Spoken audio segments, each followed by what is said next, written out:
Welcome back. So it has taken a bit longer than initially planned to get back to this YouTube channel now, but I really do appreciate the very positive reception I got really from the first video. And in accordance with the feedback I got, I will try to make videos with more suitable relative levels of volume between the sound of the game and my voice, and I'll also try to have a bit more of an outline for what I will be speaking about. So what I will cover today is an idea I had to similarly to how other games can use measures like gold efficiency for the stats you get from buying items and so on, to use the amount of points a country costs to recreate in the nation designer as a measure for how strong its start is in EU4. There are some flaws to this, and that is the case with these other games as well, and I will get back to that at the end of this video. But yes, I will simply recreate a couple countries now, and you will see what amount of points they clock in at. So first, having a look at England, we end up at 319 points, which is honestly surprisingly little. So England is actually a country that you can get away with making in the nation designer without it being considered overpowered. Yes, we have the country of not England here with British culture, of course. Or that's the adjective, I suppose. And the court of England clocks in at -19. Of course, Henry here is an absolutely horrendously bad ruler. England is known for having completely a really terrible ruler at the start. Infertile on top of it. He's also just in game despite being 22, so he has an extra trait. So that is +2, strictly speaking, compared to this. For government, we have the English monarchy, which is only 15 points. Fair enough, it's not super strong, it's not bad. English ideas are decent, I suppose. One thing to note here, though, is that there are some ideas like this one, Royal Navy, and Redcoats that have, and this one as well, that has additional stats. I checked these additional stats as well, and they cost 0 points here. So I have listed the ones that actually do give points. However, this should probably give England a couple extra points in practice. So that is something to take into consideration, I suppose.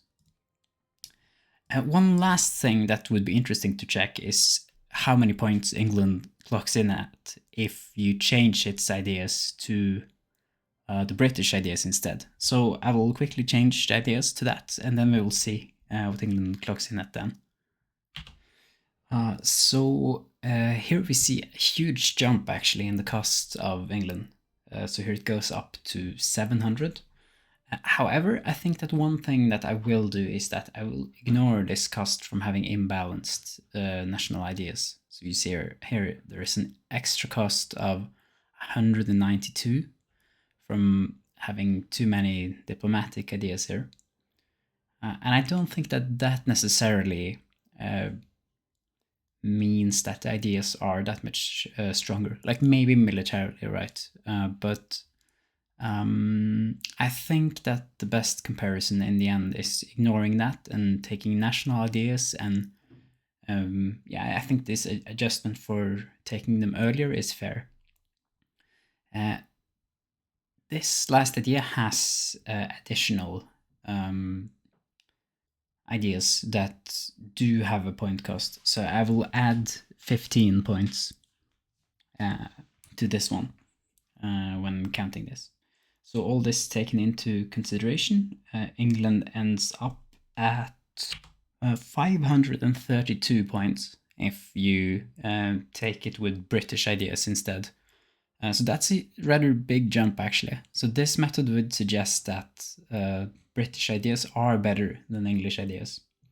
Navally, they definitely are. Militarily, maybe not.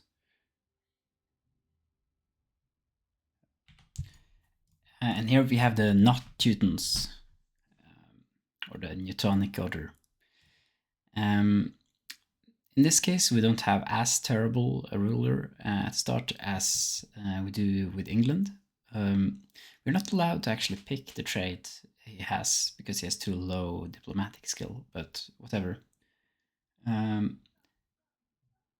He clocks in at 0 points, while England has minus, what was it?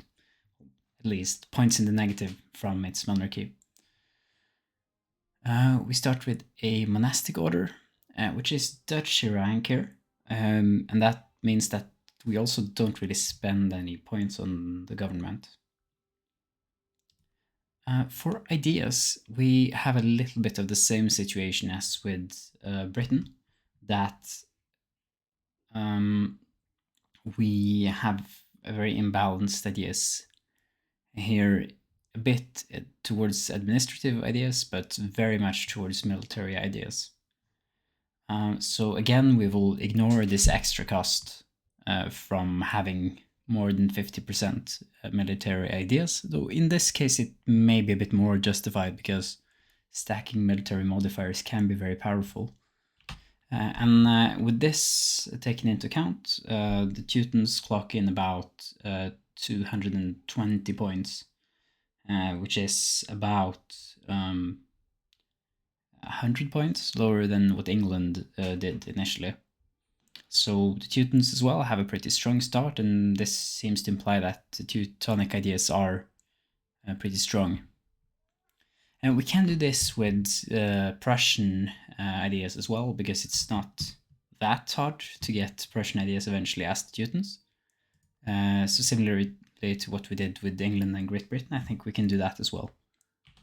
And here we have it now with Prussian ideas and the Prussian government. We can see that the point cost jumps quite a bit. However, it should be noted that the spread in the cost of ideas was not as great as I expected.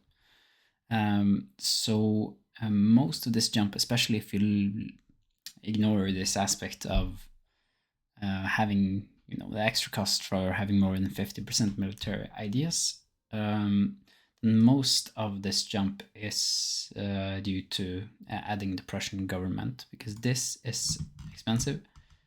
And the designer, you have really, can I not? Yeah, there it is, 100 points for that. But here the cost jumps enough that switching to Prussian ideas and Prussian government, we actually see the Teutonic Order pass the starting cost of England. So next I will have a look at one of the most powerful states at the start, which is the Ottoman Empire, and see what that clocks in at. So here we have the glorious Ottoman Empire. For this one I had to improvise a bit, because I cannot make Mehmed as young as he is at the start, because he starts as 12 years old. But yeah, if I make him 28, then we lose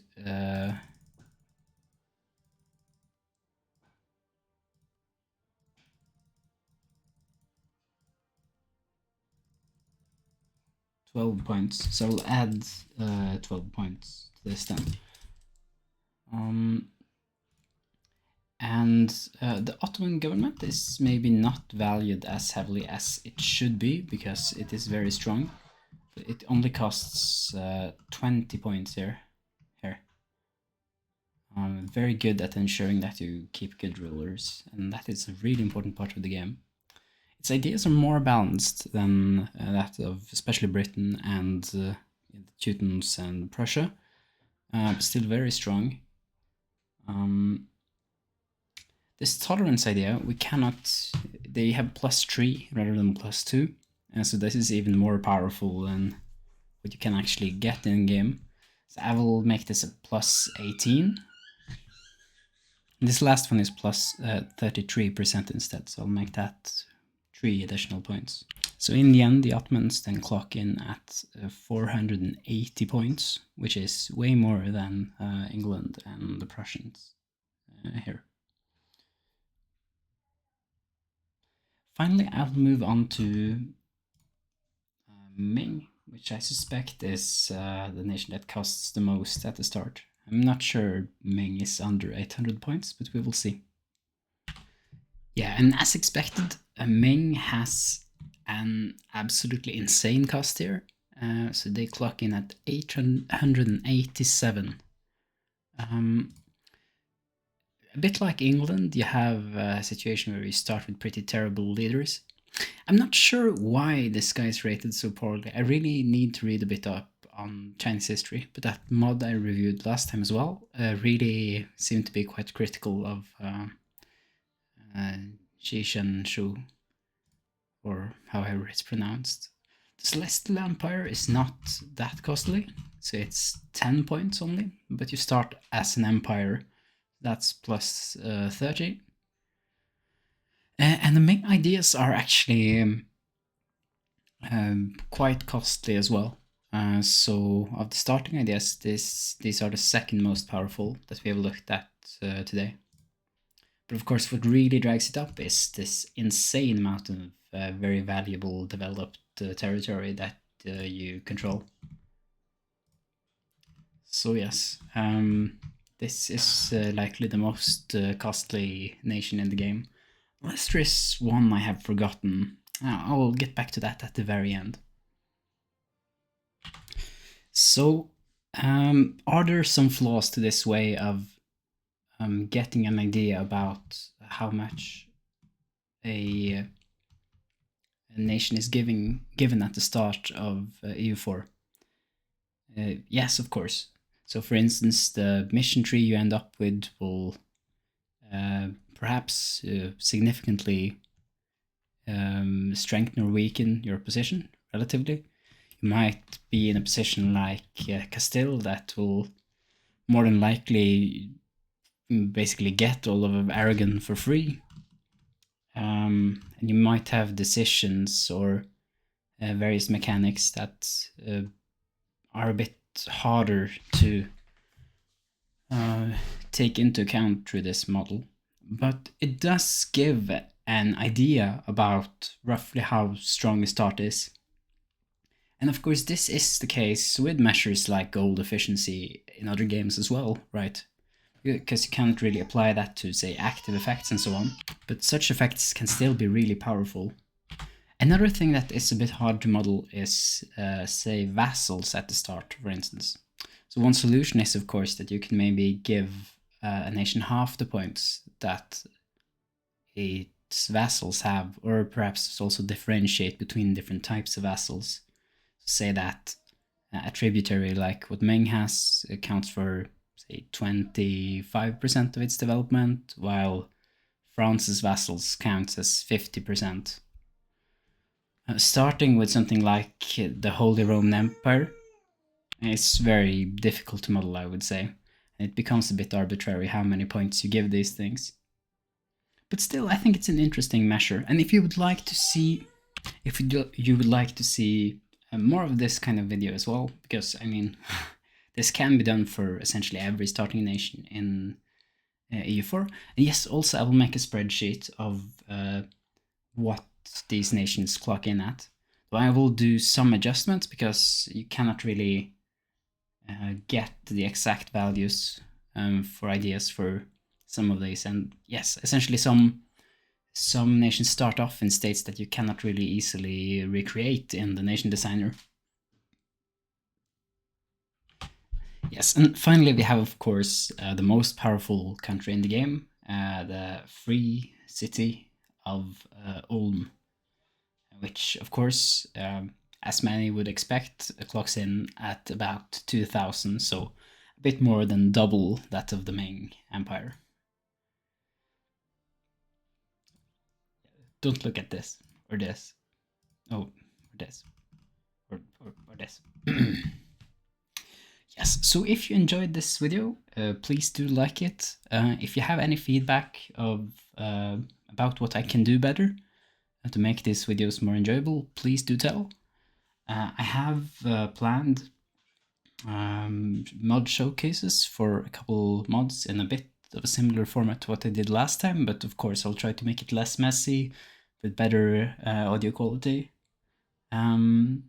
And I also have some playthroughs in mind, although I think that I'll have to adjust my plans there because of this new update and DLC. So I think that maybe I will go for a Toll Sweden campaign first, but we will see. So yes, please give me any feedback if you like, and thank you for watching, and hopefully see you around next time. Goodbye.